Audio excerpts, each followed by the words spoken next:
ನಮಸ್ಕಾರ ವೀಕ್ಷಕರೇ, ಅಶ್ವವೇಗ ಡಿಜಿಟಲ್ಗೆ ಸ್ವಾಗತ. ನಾನು ಸುರಭಿ. ಲಾಲ್ಬಾಗ್ನಲ್ಲಿ 217ನೇ ಫಲಪುಷ್ಪ ಪ್ರದರ್ಶನ ಆರಂಭವಾಗಿದೆ.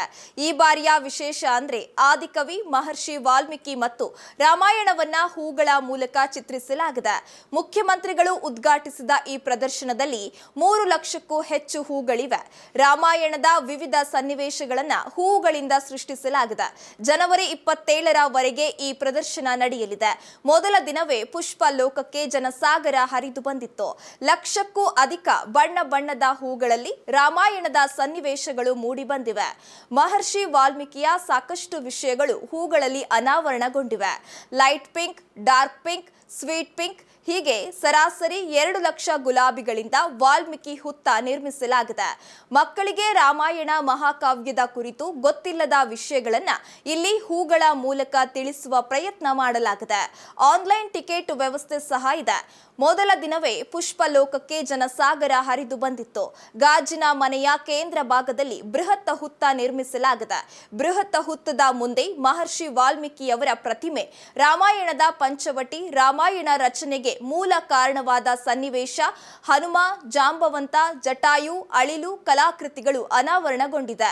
ಜನವರಿ 16ರಿಂದ ಆರಂಭವಾದ ಫಲಪುಷ್ಪ ಪ್ರದರ್ಶನ ಜನವರಿ 27ರವರೆಗೆ ಇರಲಿದೆ. ಇನ್ನು ಈ ಉದ್ಯಾನವನದಲ್ಲಿರುವ ಮರಗಳಲ್ಲಿ ಅಲ್ಲಲ್ಲಿ ಜೇನು ನೊಣಗಳು ಗೂಡು ಕಟ್ಟಿದ್ದು, ಈ ನಿಟ್ಟಿನಲ್ಲಿ ಫ್ಲವರ್ ಶೋ ನೋಡಲು ಬರುವವರು ದಯವಿಟ್ಟು ಸ್ಟ್ರಾಂಗ್ ಪರ್ಫ್ಯೂಮ್ ಹಾಕೊಂಡು ಬರಬೇಡಿ ಅಂತ ತೋಟಗಾರಿಕೆ ಇಲಾಖೆಯು ತಿಳಿಸಿದೆ. ಪರ್ಫ್ಯೂಮ್ ವಾಸನೆ ಜೇನು ನೊಣಗಳನ್ನ ಪ್ರಚೋದಿಸುವ ಸಾಧ್ಯತೆ ಇರುತ್ತೆ. ಒಂದ್ ವೇಳೆ ಹೀಗೆ ಜೇನುನೊಣ ಪ್ರಚೋದನೆಗೆ ಒಳಗಾದ್ರೆ ಅವುಗಳು ನಮ್ಮ ಮೇಲೆ ದಾಳಿ ಮಾಡುವ ಸಾಧ್ಯತೆ ಇರುತ್ತೆ. ಹೀಗಾಗಿ ಫ್ಲವರ್ ಶೋ ನೋಡಲು ಬರುವವರು ದಯವಿಟ್ಟು ಸ್ಟ್ರಾಂಗ್ ಪರ್ಫ್ಯೂಮ್ ಹಾಕೊಂಡು ಬರಬೇಡಿ ಅಂತ ತೋಟಗಾರಿಕೆ ಇಲಾಖೆ ತಿಳಿಸಿದೆ. ಜೊತೆಗೆ ಫಲಪುಷ್ಪ ಪ್ರದರ್ಶನವನ್ನ ನೋಡಲು ಬರುವ ಸಂದರ್ಶಕರು ಸೆಂಟ್ ಹಾಕಿದ್ರೆ ಉದ್ಯಾನವನದಲ್ಲಿರುವ ಮರಗಳ ಹತ್ತಿರ ಹೋಗಲೇಬೇಡಿ ಅಂತ ಕೂಡ ತಿಳಿಸಲಾಗಿದೆ. ಇಲಾಖಾ ಸಿಬ್ಬಂದಿಗಳು ಲಾಲ್ಬಾಗ್ ಉದ್ಯಾನವನದಲ್ಲಿರುವ ಒಂದಷ್ಟು ಜೇನುಗೂಡುಗಳನ್ನ ತೆರವುಗೊಳಿಸಿದ್ದಾರೆ. ಆದ್ರೆ ಮರದ ಮೇಲಿರುವ ಕೆಲವೊಂದಿಷ್ಟು ಜೇನುಗೂಡುಗಳನ್ನ ಹಾಗೆಯೇ ಬಿಡಲಾಗಿದೆ.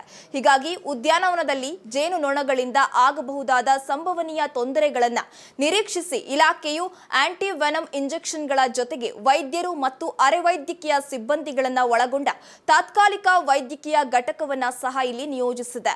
ಅಷ್ಟೇ ಅಲ್ಲದೆ ಫ್ಲವರ್ ಶೋಗೆ ಬರುವ ಸಂದರ್ಶಕರು ಮರಗಳ ಕೆಳಗೆ ಸಿಗರೇಟ್, ಬೀಡಿ ಸೇರಿದಂತೆ ಧೂಮಪಾನ ಮಾಡಬಾರದು ಮತ್ತು ಜೇನುಗೂಡುಗಳಿಗೆ ಮೊಬೈಲ್ ಇತ್ಯಾದಿ ಟಾರ್ಚ್ ಲೈಟ್ಗಳನ್ನ ಹಾಕಬಾರದು ಅಂತ ತಿಳಿಸಲಾಗಿದೆ.